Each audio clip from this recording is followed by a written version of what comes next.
yang lain. Lakukan bagian kita masing-masing. Amin. Amin Bapak Ibu. Amin. Saya mau panggil suami saya untuk menolong saya.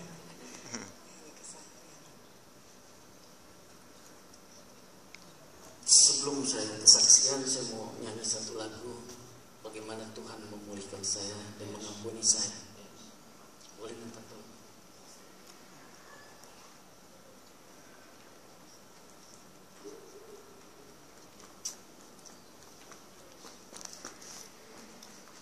Satu pengampunan yang Tuhan berikan kepada saya yang tidak bisa dibayar sama seorang karena kasih itu besar. Sehingga saya dapat berdiri di sini karena kasih. Saya mau katakan terima kasih Tuhan kalau aku boleh dapat bersaksi kembali.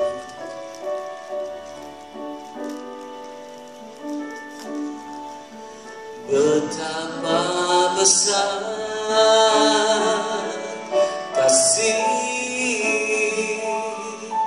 pengampunanmu Tuhan, tak kau pandang hina hati yang hancur.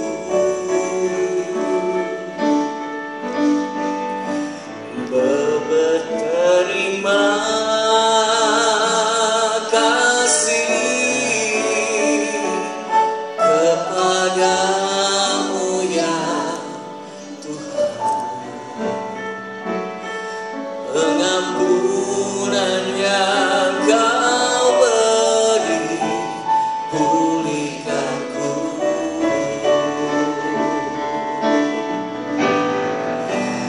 Betapa besar kasih pengampunanmu Tuhan, tak kau pandang hina hati yang hancur.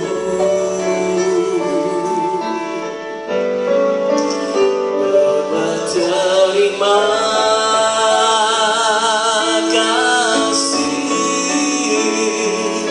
kepadamu ya Tuhan,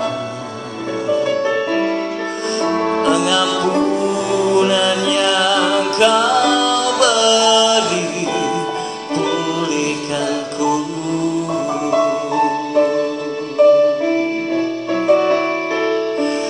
Pengampunan yang kau beri, pengampunan yang kau beri, pengampunan yang kau beri,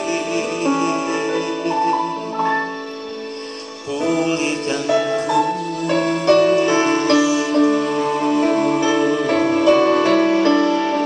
Terima kasih Tuhan. Izinkan aku memberikan kesaksian mengenai kasih-Mu Bapa. Bagaimana anak yang telah hilang, yang selalu tidak mau mendengar firman-Mu, tapi Kau ubahkan menjadi anak yang mau mendengar firman, yang melakukan firman-Mu Bapa. Terima kasih Roh Kudus, terima kasih Bapa. Haleluya. Saudara-saudara, tahun 81 saya masuk di Belanda. Waktu saya masuk di Belanda begitu bebasnya saudara-saudara. Saking bebasnya seperti burung yang terlepas dari sangkarnya Bapak. Pada waktu kebebasan itu yang saya lihat, saya jatuh di dalam alkohol. Saya tukang mabuk. Saya penjudi. Dan tidak lain lagi seorang yang mencari perempuan. Dan ketiga ini yang ada pada saya. Firman Tuhan katakan Yohanes 10 ayat 10, pencuri datang untuk mencuri, menghancurkan, bahkan membinasakan. Dan itu tepat saudara-saudara. Firman Tuhan hidup. Pada waktu saya melakukan main judi, begitu sehingga saya tidak bisa menguasai diri saya lagi, sehingga saya hanya kelakuan saya menipu istri saya. Saya membohongi istri saya terus sampai saudara-saudara, pembayaran rumah saya tidak bisa bayar lagi. Akhirnya terpikir di dalam pikiran saya. Padahal ingat, waktu saya masih kecil saya hidup masuk sekolah minggu. Saya memuji Tuhan, saya menyembah Tuhan. Kira-kira umur 13 saya sudah lepas. Karena apa? Karena perceraian orang tua saya. Tertimbul sedih, tertimbul hati yang luka, dan tertimbul hati yang kecewa. Dan saya itu pelihara terus. Saya bisa membenci bapak saya tidak bisa memaafkan. Pada waktu saya masuk di Belanda, akhirnya saya karena kebebasan, mulai saya minum-minum, mulai saya judi, mulai saya bermain perempuan. Dan itu adalah yang saya perbuat. Dan saya selalu membohongi istri saya. Setiap saya kalau saya pulang kerja, ada kata-kata yang selalu saya siap untuk membohongi istri saya. Akhirnya saudara-saudara, waktu saya candu judi, saya tidak tahu lagi apa yang saya harus berbuat. Hanya satu pikiran, jadilah kaya. Jadilah kaya. Saya pikir jadilah kaya bagaimana ya? Saya pikir oh ya, hanya satu jalan yang saya dapat kaya, menjual drugs. Dan saya benar, tahun 1996 saya menjual ekstasi. Pernah dengar ekstasi? Kira-kira 2 juta butir saya kirim ke Indonesia. Dan begitu banyak orang-orang yang senang di diskotik, poni kalau dibilang-bilang ya. Nah pada waktu itu saya pikir-pikir, ngapain saya jual-jual, lebih bagus saya membuat satu laboratorium di Indonesia. Dan saya saudara-saudara dengan uang yang saya jual 2 juta butir ekstasi, dulu harganya di Belanda hanya 25 sen. Berarti itu 25 sen guldens ya, waktu itu zaman guldens. Dan 1 gulden waktu itu kalau nggak salah 4.500 1 gulden. Jadi kalau 25 sen harganya dibagi aja 4 ya, kira-kira 1.250 gitu ya, 1.200 rupiah. Tetapi saya bisa menjualnya di Indonesia 100.000. Bayangkan, 100.000 rupiah. Berarti untung saya kira-kira 95.000, benar? Yeah. Kalau 2 juta butir berapa ibu-ibu? Tentunya kita bisa tidur di uang itu ya, saudara-saudara. Dan uang banyak itu saya berpikir, saya mau lebih kaya lagi. Apa yang saya lakukan? Saya beli bahan-bahan ekstasi sebelum obat itu terjadi, mesti ada bahan-bahan yang dicampur ya, dan mesin yang harus saya beli. Nah, dan itu kira-kira seharga 200 sampai 300 ribu gulden yang saya sudah keluarkan uang itu untuk membelinya. Dan saya ketemu seorang profesor yang akan membuat obat itu. Nah, tahun 1996 semuanya sudah sedia untuk berangkat ke Indonesia. Saya kirim alat-alat, saya kirim bahan-bahan kimia ke Indonesia, sampai di Indonesia, tepatnya di Jakarta tentu.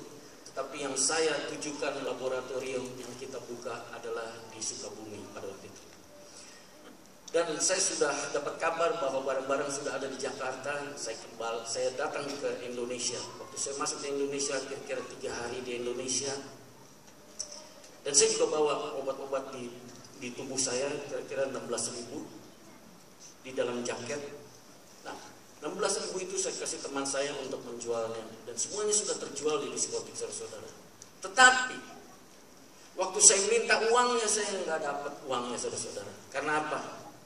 Apa yang saya tuai, saya menipu. Apa yang saya tabur, waktu itu saya sering menipu istri saya, membohongi istri saya. Akhirnya saya menuai. Firman Tuhan katakan apa yang kamu tabur dan kamu akan tuai, benar? Dan itu saya tuai, saudara-saudara. Saya pusing, saya tidak ada uang. Karena 16.000 itu saya harapkan bahwa kalau kejual uang itu saya bisa pakai di Jakarta untuk bayar hotel segalanya, bla bla bla. Oke, saya sudah tidak dapat uang itu, saya berpikir, saya naik ke hotel, ke atas. Begitu saya naik ke hotel, saya dapat telepon dari teman saya dari Belgia. Karena profesor itu datangnya dari Belgia, dia orang Afrika, tapi dia tinggalnya di Belgia. Nah, pada waktu itu saya dapat telepon itu katakan begini, Pak Teddy, profesor ini tidak bisa datang ke Indonesia. Saya bilang, kenapa? Barang-barang sudah ada semua, saya bilang begitu. Karena dia ditembak mati. Karena dia juga masuk di dalam mafia-mafia ini. Kalau kita boleh bilang ini ada satu pekerjaan mafia. Saya lebih stres lagi saudara-saudara. Karena rencana saya habis, duit habis, profesor kagak ada lagi ditembak mati. Bahkan barang yang 16.000 itu yang saya jual nggak dapat juga uangnya saudara. Habis. Firman Tuhan katakan rencanamu bukan rencanaku, kata Tuhan. Amin. Wah, waktu saya dengar itu saya tidak tahu apa lagi saudara-saudara. Tapi ada satu suara katakan begini, engkau telah merusak ciptaanku. Saya dengar lagi nggak mungkin, apa ini?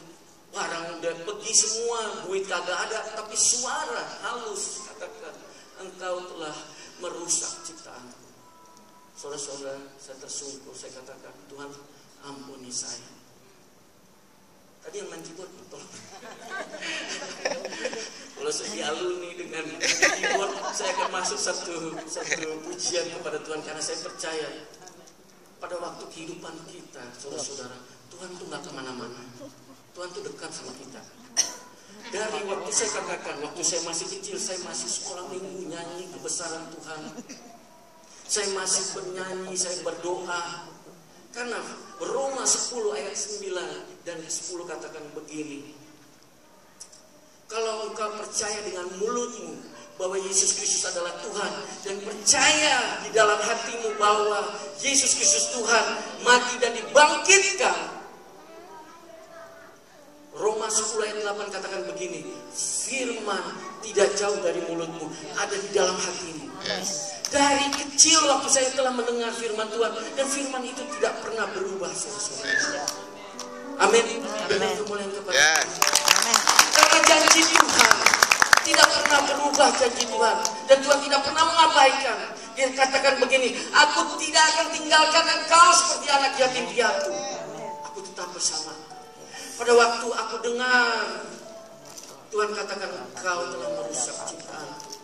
Saudara-saudara, aku bertobat. Aku bilang Tuhan, saya katakan begini.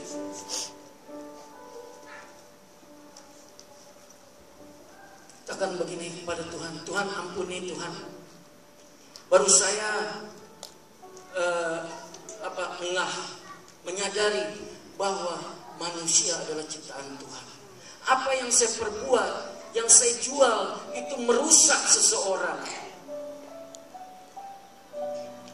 Saya katakan begini sama Tuhan. I surrender all. I surrender all.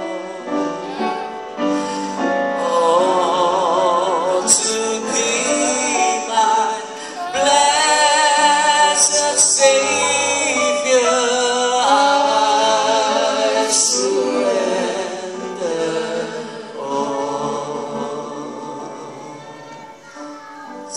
Kepada Tuhan, Tuhan aku berserah Tuhan, ampuni aku.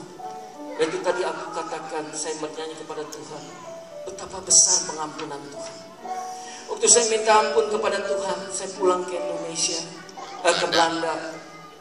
Waktu saya sampai di Belanda, saudara-saudara, saya dicari-cari. Karena apa? Karena teman-teman saya nggak kerja sendiri, ada beberapa orang juga yang nyari saya. Tapi puji Tuhan waktu mereka cari saya, mereka tidak pernah tahu rumah saya di mana. Dan saya katakan kepada istri saya katakan, Mams, semuanya perkara yang saya perbuat, saya minta ampun. Saudara-saudara, waktu saya ngibul membohongi istri saya, di dalam keluarga saya hancur seperti neraka. Kalau saya pulang, saudara-saudara, bawaannya saya marah-marah sama istri saya. Istri saya ini sebetulnya orang Bangka. yang dilahirkan